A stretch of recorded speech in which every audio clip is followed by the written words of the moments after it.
Hello, Algebra 2 folks, and welcome to Unit 5, Factoring Polynomials. Yep, that's right. Factoring's back, and it's bigger than ever. And that's because our polynomials are a lot bigger, and they have larger exponents than we have been working with. So, I know you're rolling your eyes right now at me, but we have to be able to factor these polynomials. So if you take out your reference sheet that we used prior to Chapter 5 and Chapter 4, we used this. If you take it out as a reference, that would be great. Make sure that you get your notebook out and a pencil so that you can take these notes as we go along here. So, factoring. It means we are going to break apart into smaller pieces that are being multiplied. The process and the strategy that we have used in Chapter 4 is exactly the same. Nothing is going to change. But what's going to change about it, the process is not going to change, but what's going to change is the answers. The answers are going to look different because we're dealing with higher order polynomials. So yeah, sometimes you're going to have to factor x squareds. And those aren't going to be so hard, but sometimes we're going to have x cubes, x to the fourth, x to the fifth. So as we are doing that, you can do the problems on your own. At any point you want to skip ahead, just make sure that you stop and verify that you have the right answer. I might have to factor again, because with these higher order polynomials, we tend to have to factor multiple times. So make sure that you stop and verify that you've got the answer before moving on. All right, so let's get started and review all the different ways with higher order polynomials. Okay, so we're going to start with greatest common factor. Now you're looking for something that you can take out of all terms of each and every term. So part of the reason why we learn how to do greatest common factoring first is that a lot of times this is the type of factoring that we have to do with the higher order polynomials before we do the second type of factoring. So always ask yourself, is there anything in common? So what do these two terms have in common? They have a 25 and an x to the second. The reason why you can take an x to the second is you can always take the lowest exponent from each term. You can't take the higher exponent, but you can always take the lower exponent. So then we divide 25x squared from both sides, both terms, and we get 2x squared minus 1. Now, with the higher level order polynomials, when we get an x squared, sometimes this can be factored again. So what you have to do is you want to check all your types of factoring again. So check. Can you greatest common factor anything? No. Can you AC it? No, because it doesn't have 3 terms. Can you group it? No, it doesn't have 4 terms. Can you do the difference of 2 squares? No, because 2 isn't a perfect square, 1 isn't a perfect square. So this is not factorable again. So because it's not factorable again, this would be your answer. Okay, and that's what we're always going to be checking. Can I factor it again? Once I factor it one time, can I factor it a second time? Okay, so I'm just going to verify that I can't take anything out of 30, 18, 25, and 15. Nope, they don't have anything in common, and they don't have any variables in common. So if I don't have anything in common, then I can go ahead and do group factoring because I know that group factoring is with 4 terms. So I make my box with 4 squares, and I plug the numbers in to each square where they belong. And then I ask myself, what does the first row have in common? They have a 6x squared in common. Second row have in common a -5. I'm going to take that -5 And then this one up here is not going to be negative. It's going to be 6x. And then that will, oh, excuse me, it's going to be 5x. And then that way, the 5 and the negative 5 will multiply to make 25. Then these two have a negative 3 in common. And the reason why I'm going to take a negative 3 is because I need this to be negative 18. Okay, and negative 3 times 6 is negative 18. And 3 times negative 5 is positive 15. So our two answers, before we check them a second time, would be 5x minus 3 and 6 squared minus 5. Now, this is an x squared, so I'm going to check it and ask all my questions again. Do they have anything in common? No. We don't have 4 terms, so we can't group them. We don't have 3 terms, so we can't trinomial them. And 6 and 5 are not perfect squares. So once I've asked myself all those 4 questions, then I can go ahead and say, well, I can't factor them anymore. Okay? And we will be asking a 5th type of question here pretty soon after we learn one last type of factoring. All right. Trinomials in quadratic form. Quadratic form means that the first term has a squared, the second term has half the amount. 4, 2, 6, 3. Okay, so that's the pattern you're looking for when we have trinomials in quadratic form. And they don't have to be a 2 and a 1, they can be a 4 and a 2. Okay, these are the higher order ones that we're learning now.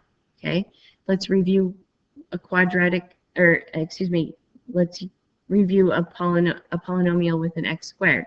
This is the ones we did in chapter 4. So here's a 2, this is a 1. All right, when we did this in chapter 4, we did the AC method because we had 3 terms. All right, so because I'm using the AC method, what do? We take A times C. So what is A times C?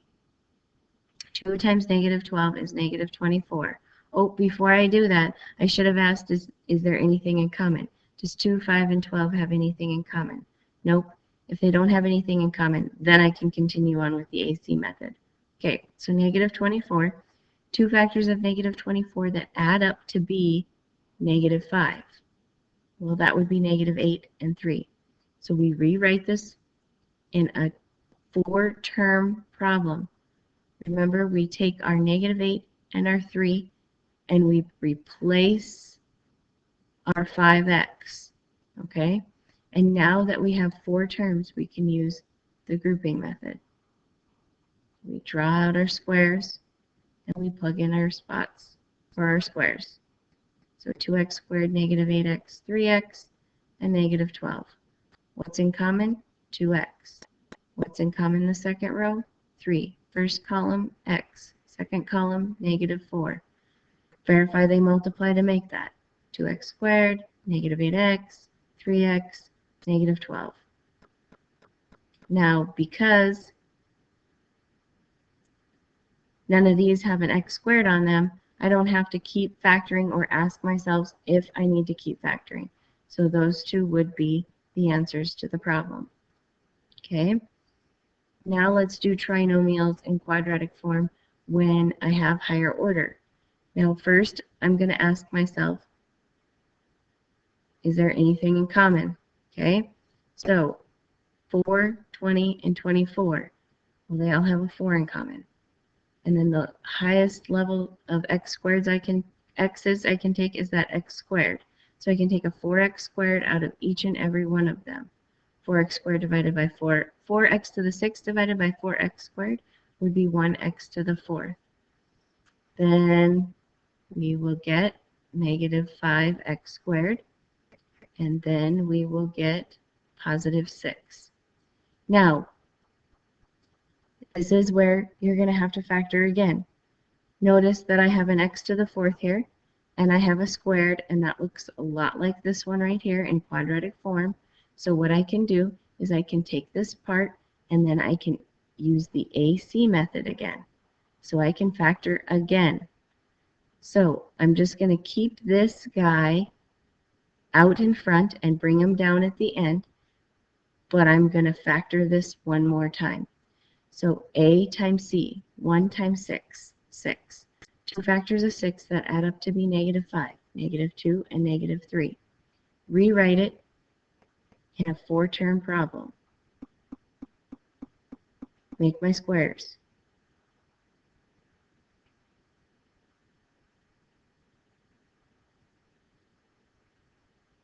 Okay, what do they have in common? Oh, see, now this is where you're going to make this mistake, and I did this because I know this is what you're going to do.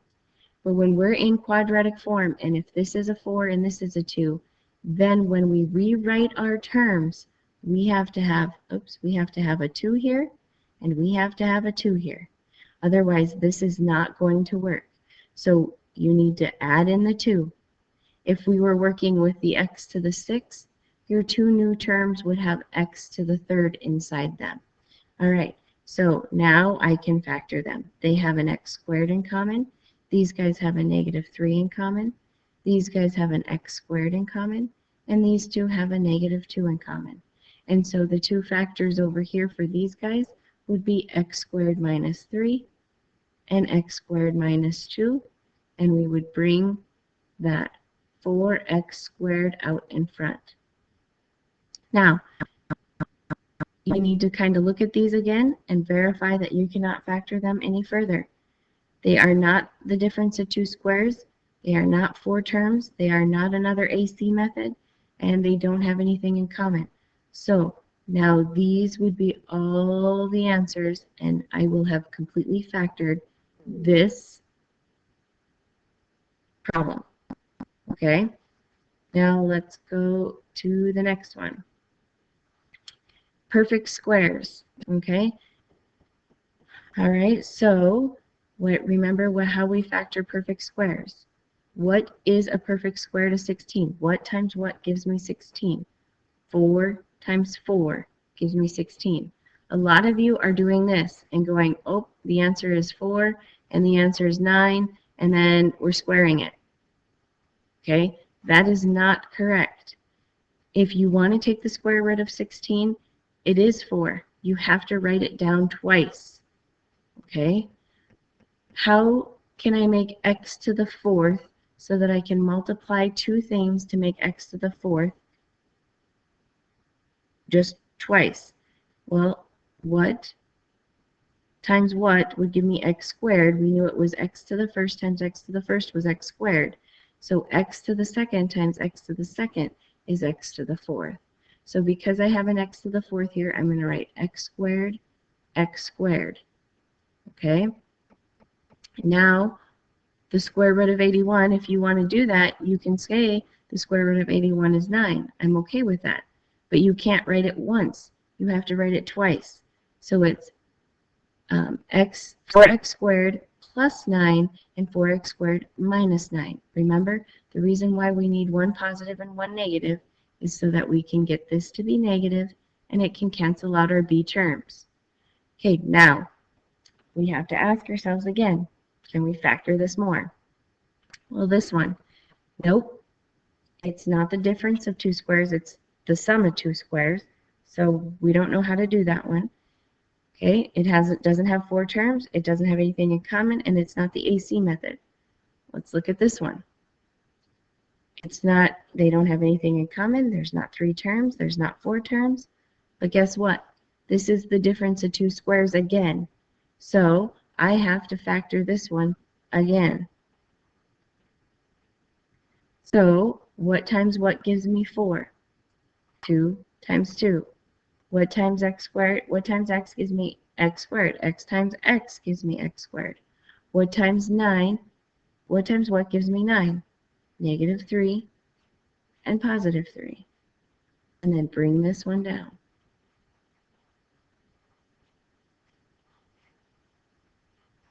So sometimes it's not greatest common factoring you do first. Sometimes it's the difference of 2 squares and then the difference of 2 squares again. Okay, so it's all going to change. So make sure that you're asking yourself, can I go any further? All right. Now, we have to learn a new type of factoring. It's called perfect cubes. But in order for us to use perfect cubes, we got to know what perfect cubes are. So remember perfect squares, 1 times 1 is 1, 2 times 2 is 4, 3 times 3 is 9. With perfect cubes, we're doing 1 times 1 times 1 is 1, 2 times 2 times 2 is 8, 3 times 3 times 3 is 27, 4 times 4 times 4 is 64, 5 times 5 times 5 is 125. So now what you should do is you should go ahead and finish the rest of this table. Pause a moment and finish it, okay? Because you've got to be able to recognize these perfect cubes. So if you see an 8, a 27, a 64, a 125, you're noticing that you have perfect cubes, okay? So here is the new type of factoring, the sum of two cubes. We're looking for two things that add together, both have a cube root. Okay, so this is the problem we're given, and this is the answer to it. Okay, so when we're given a problem, we have to figure some stuff out, and then we use this to answer our problem. This is the pattern that we plug in. We plug in parts so that we can answer the problem. Okay, so this is our pattern. All right, so here's our problem. Looks a lot like this, but a little different. This looks the same, x cubed, a cubed. This looks different. What looks different about it is that we have to figure out what times what gives me 64. So if we go back to that last slide, we should be able to decide what times what gives me 64. And look at that, 4 cubed does. So what I can do in place of this 64 is write 4 cubed. So I have x cubed plus 64, which becomes x cubed plus 4 cubed, because 64 is really 4 cubed. So now what I know is that my x becomes my a, and my 4 becomes my b. So I can just go ahead and plug this in from what I see my pattern to be. So my a is x, okay? My b is 4. This says take your x and square it. Well, that's x squared. This says take your a times your b. Well, if your a is x and your b is 4, 4 times x is 4x. And then this says take your b and square it, and 4 squared is 16. And that will be the answer. Now with perfect cubes, this is not factorable. Okay, this guy will never be factorable. There are not two factors of 16 that ever make 4. So this is the answer to the sum of two cubes. The reason why I know it's sum is because there's a plus sign there.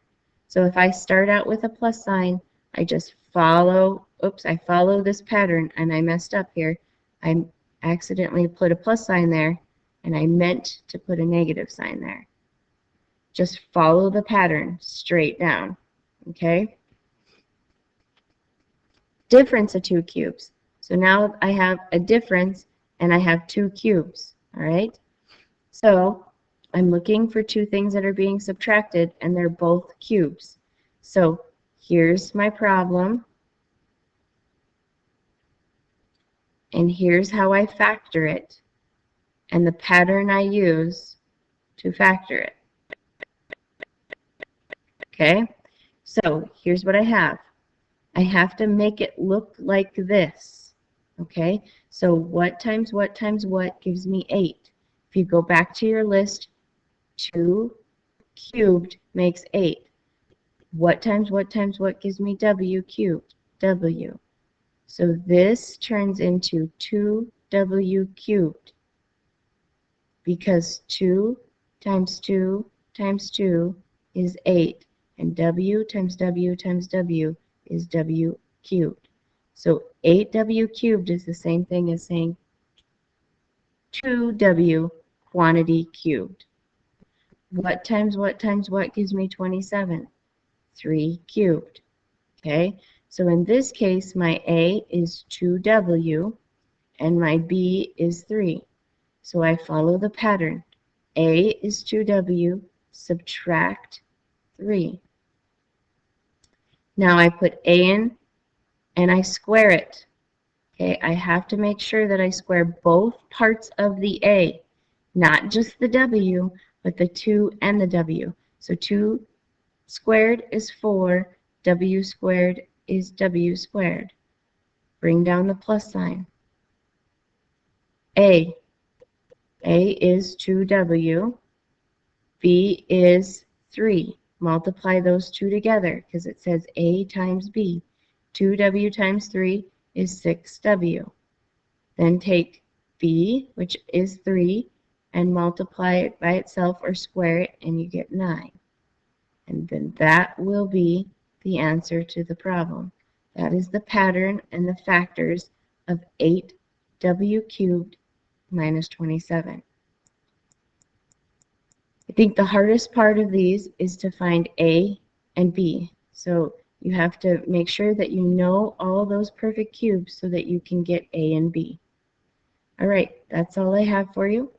We'll see you in class and be ready to factor. Oh, I forgot I have this. We're just reviewing factoring. Make sure that you always do the greatest common factor first. If you can not greatest common factor, then make sure you know how to use each and every one of these types of factoring. Sum and difference of two cubes is our new type of factoring. We should also have the difference of two squares in here because that hasn't left us either. Okay, so actually there are 5 now. Okay, but the big idea is that you factor completely, always making sure that you can't keep going. Okay, so that is the end, and hopefully when you come back to class tomorrow, you'll be able to factor. We'll see you tomorrow.